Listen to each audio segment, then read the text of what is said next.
Hey guys, welcome to my channel. Today I wanted to go over a video for those of you who are thinking about enrolling in WGU or may have already started and you're kind of early in your program. I want to kind of go over some things that you might find valuable to you in your WGU journey that, I probably wish that I would have known before I went into the program, right? So I was inspired to create this video because someone reached out to me on LinkedIn and they were asking me for advice. Their particular question was, what did you do to improve with coding and what helped you pass your performance assessments, right? And so naturally, I kind of came up with a list of things and I sent that over to him. But then I was like, why don't I just make a video on this? I think that other people might actually find this advice helpful. So let's just dive right into it. So the first thing that I wish that I would have known prior to going into the program that I would recommend is that prior to each class, go on Reddit, right? There's a whole WGU subreddit. There's even subreddits for the particular majors at WGU, in my instance, software development. So there's usually course overviews posted for each course. You'll be able to find them. Just Google search the course name and WGU and then Reddit, and it'll pop up. There's usually multiple Reddit forums for each of the courses and a lot more for the more popular courses, right? And users are going to go over their particular approaches to the courses, what they did, and some will even share their timeline and tips on accelerating the class, things to avoid, things to do, and that sort of thing. So if I were you, I would, before you start each class or just after starting each class, I would go and research not just one Reddit thread. If you can find multiple, then the more the better. But definitely use Reddit. Reddit is going to be your best friend when you're on WGU. So with that said, let's move on to the second one, right? So my next advice would be to look at other students' GitHub repositories because for some of the bigger projects on WGU, for the more important courses like Software 1, Software 2, there's going to be students who posted their projects on their public GitHub account, and so you can view those repositories and see the approaches that they took to the problem, right? So I'm not advising you to copy, but more so to get inspiration for how to solve particular problems that you might be stuck on, and also I would just give you a warning that WGU knows that people do this, so oftentimes they'll change the requirements for a particular project ever so slightly, so that something that may have worked in a previous project may not work for the current project. So just keep that in mind. That's another reason not to copy and to just kind of critically take inspiration from the GitHub repositories. But I still believe it to be a valuable resource that you have at your disposal.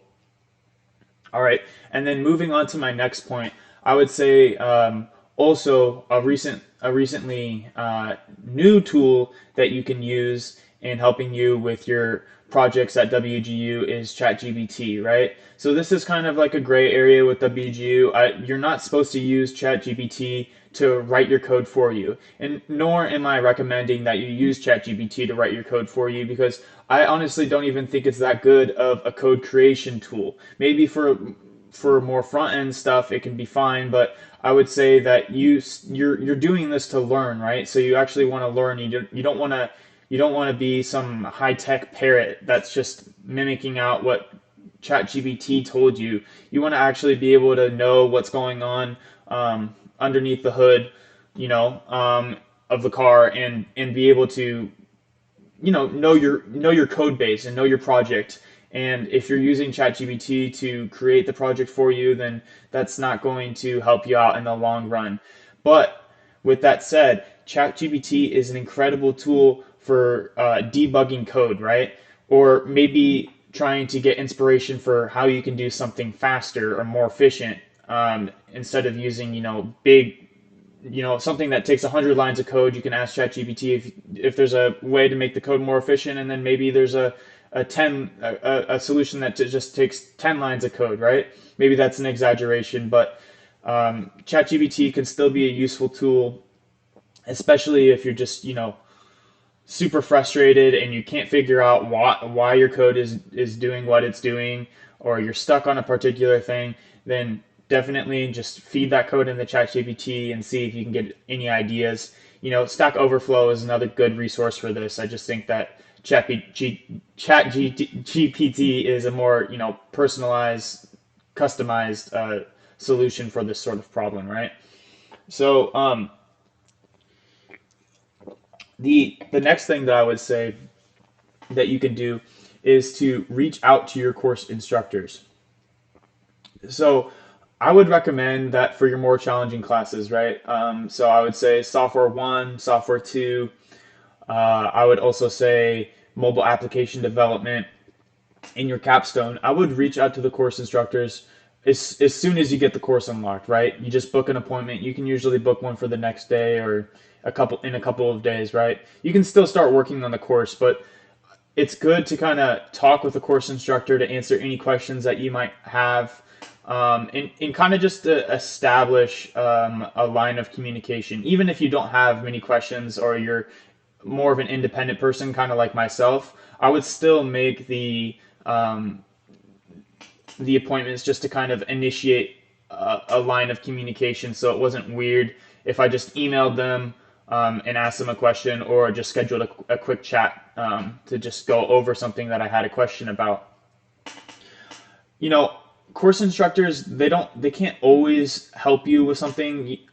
They might not have the solution that you're looking for, or they might not be able to like help you with a particular thing on your PA, because they don't want you to they don't want to give you the answers.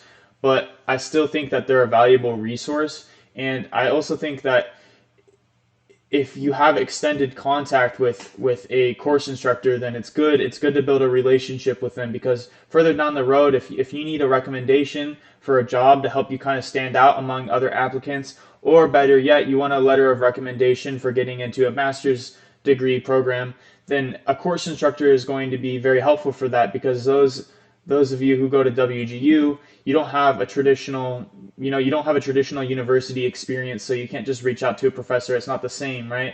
But I got accepted into Georgia Tech, and I reached out to my course instructors, and they were willing to write me letters of recommendation. Two of my course instructors and one of my only program mentor was able to write a recommendation letter for me as well. I'm just saying, I barely even worked with them, but they were still able to write that for me, and I wouldn't have asked them if I never even talked with them. So I think it's important for your bigger classes that you at least talk with your course instructors once. All right, and so the last thing is time management. So particularly with your performance assessment, commit to doing something, a measured out, tangible goal that you can commit to, and don't stop until you finish it. So if you're doing something that you can measure, right? So I'm gonna write these X amount of classes, of my object classes, and then I'm gonna do that on one day, and then the next day I'm gonna do my controllers, and then the following day I'm gonna do my views. Then you know that it's gonna take you 3 days to complete the project. But if you're kind of just going, you're just winging it, then you're not going to get stuff done as quickly and as efficiently. And you want to have a structured plan going into your performance assessments in order for you to do them efficiently and successfully, in my opinion. So that's just my advice for the WGU performance assessments and courses in general.